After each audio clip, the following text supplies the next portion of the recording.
Hello friends, আসসালামু আলাইকুম। আশা করি সবাই ভালো আছেন। 2 পর্বের এই সিরিজ ভিডিওর প্রথম পর্বে আমরা দেখেছি প্যান্থিয়ন থেকে কিভাবে ফ্রি ডোমেইন হোস্টিং নেওয়া হয় এবং তাতে কিভাবে ওয়ার্ডপ্রেস ইনস্টল করা হয়। ডেসক্রিপশনে ওই ভিডিওর লিঙ্ক দেওয়া আছে।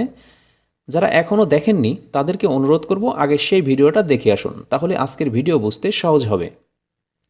আজকে আমরা দেখব আমাদের সেই ওয়েবসাইটে একটা ফ্রি থিম ইনস্টল করার মাধ্যমে সেটাকে কিভাবে রেডিমেড ই-কমার্স ওয়েবসাইটে রূপান্তর করা যায়। তো চলুন শুরু করি। এই পর্বেও আমরা গত পর্বের ন্যায় 3টি ধাপে আমাদের কাজ শেষ করব। প্রথম ধাপের শুরুতে আমরা আমাদের ওয়েবসাইটের অ্যাডমিন প্যানেলে লগ ইন করে নেব। আর অ্যাডমিন প্যানেলে লগ ইন করার প্রসেস আশা করি আমরা সকলেই জানি। আমাদের ওয়েবসাইট ইউআরএল এর শেষে একটা স্ল্যাশ দিয়ে লিখতে হয় wp-admin। তারপর এন্টার চাপলে আমাদের ইউজার নেম আর পাসওয়ার্ড চাইবে। ইউজার নেম আর পাসওয়ার্ড দিয়ে লগ ইন করব। তখন আমাদের অ্যাডমিন প্যানেল ড্যাশবোর্ডে নিয়ে যাবে। এখান থেকে একটু নিচে অ্যাপিয়ারেন্স লেখার উপরে মাউস হোভার করলে আমরা থিম অপশনটি পাবো। থিমের উপর ক্লিক করব। এখানে দেখা যাচ্ছে আগে থেকেই ডিফল্টভাবে কিছু থিম আমাদের ওয়েবসাইটে ইনস্টল করা আছে। আমরা এগুলো সব ডিলিট করে দেব, কারণ প্রয়োজনের অতিরিক্ত থিম বা প্লাগইন ইনস্টল করা থাকলে সেগুলো আমাদের ওয়েবসাইটের স্পিড কমিয়ে দেবে। এখন আমরা আমাদের ওয়েবসাইটের নতুন একটা থিম ইনস্টল করব। তার জন্য উপরে এই অ্যাড নিউ বাটনে ক্লিক করব। অসংখ্য থিম আমাদের সামনে চলে আসবে। এখান থেকে অ্যাস্ট্রা নামে একটা থিম ইনস্টল করব। সার্চ বারে অ্যাস্ট্রা লিখলেই থিমটা সামনে চলে আসবে। এটা একটা সম্পূর্ণ ফ্রি থিম। এখান থেকে আমরা ইনস্টলে ক্লিক করব। ইনস্টল হয়ে গেলে সাথে সাথে এটাকে অ্যাক্টিভ করে নিব এবং সেই সাথে আগের যে থিমটি ছিল সেটাকেও ডিলিট করে দেব। আমাদের প্রথম ধাপের কাজ শেষ। দ্বিতীয় ধাপে আমরা দুটো প্লাগইন ইনস্টল করব। তার জন্য আগের মতো বাম পাশের নিচের দিকে প্লাগইনস লেখার উপর মাউস নিলে আরও কিছু অপশনস বের হবে। এখান থেকে ইনস্টলড প্লাগইনস এ ক্লিক করব। এখানেও ডিফল্ট কিছু প্লাগইন ইনস্টল করা থাকতে পারে, আমরা এগুলোও ডিলিট করে দিব। তার জন্য এই প্লাগইনের পাশে খালি ঘরে ক্লিক করলে সবগুলো প্লাগইন একসাথে সিলেক্ট হবে।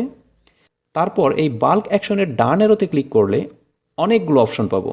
এখান থেকে ডিলিট সিলেক্ট করে ডান পাশের অ্যাপ্লাইতে ক্লিক করব। তাহলে সবগুলো প্লাগইন একসাথে ডিলিট হয়ে যাবে। এখন নতুন প্লাগইন ইনস্টল করার জন্য উপরে এই অ্যাড নিউ বাটনে ক্লিক করব। অসংখ্য প্লাগইন শো করবে।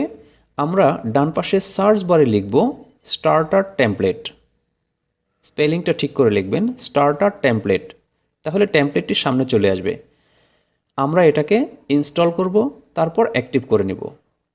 পুনরায় আমরা অ্যাড নিউ বাটনে ক্লিক করে সার্চ বারে লিখব কন্ডিশনাল পেমেন্ট ফর woocommerce। তারপর এটাকেও ইনস্টল করে অ্যাক্টিভ করে নিব।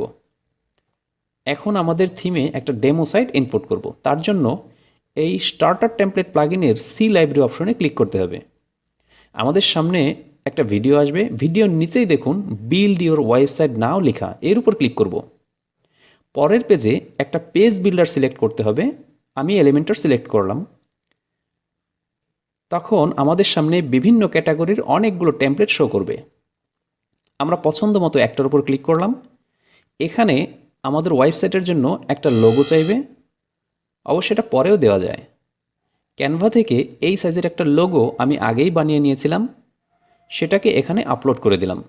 তারপর কন্টিনিউ, আবার কন্টিনিউ। পরের পেজে আমাদের ফার্স্ট নেম দিব, ইমেইল দিব। তারপরের ঘরে বিগিনার এবং মাইসেলফ অথবা মাই কোম্পানি সিলেক্ট করে প্রাইভেসি স্টেটমেন্ট ঘরে টিকমার্ক দিয়ে সাবমিট অ্যান্ড বিল্ড মাই ওয়েবসাইটে ক্লিক করব। সাথে সাথে আমাদের ওয়েবসাইট অটোমেটিক্যালি তৈরি হতে শুরু করবে।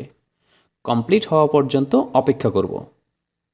আমি আমার ভিডিওর স্পিড বাড়িয়ে দিলাম যেন সময় কম লাগে। কমপ্লিট হয়ে গেলে আমাদের কনগ্রাচুলেশন জানাবে। তারপর এখান থেকে ভিজিট ইওর ওয়েবসাইটে ক্লিক করলে আমাদের ওয়েবসাইটে নিয়ে যাবে এবং সেই সাথে আমাদের দ্বিতীয় ধাপের কাজ শেষ। এবার তৃতীয় ধাপ অর্থাৎ ফাইনাল কাস্টমাইজেশন। এই ধাপে আমাদের ওয়েবসাইটের উপরে যে কাস্টমাইজ লেখা আছে তার উপর ক্লিক করব। এরপর ফুটার বিল্ডারে ক্লিক করে নিচে চলে যাব। নিচে কপিরাইট লেখার সাথে যে পেন্সিল বাটন আছে সেটাই ক্লিক করব। তাহলে আমাদের কপিরাইট এডিট করার অপশন এনাবল হবে। এখানে আমরা আগের লেখাগুলোর শেষে একটা ডট দিব, তারপর একটা স্পেস দিয়ে লিখব অল রাইটস রিজার্ভড, তারপর একটা ফুল স্টপ দিয়ে এটাকে পাবলিশ করে দেব। আমরা আবার আমাদের ওয়েবসাইটের ড্যাশবোর্ডে চলে যাব।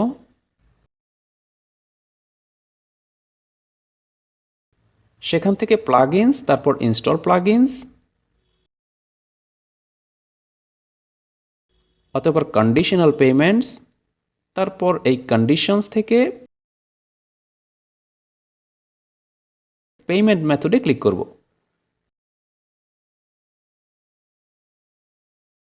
তারপর নিচে এই ক্যাশ অন ডেলিভারি অন করে সেভ দিয়ে দিব। ব্যাস, আমাদের কাজ শেষ। প্র্যাকটিসের জন্য আমাদের ওয়েবসাইটটি একেবারে রেডি। এখন আমাদের চেক করার পালা।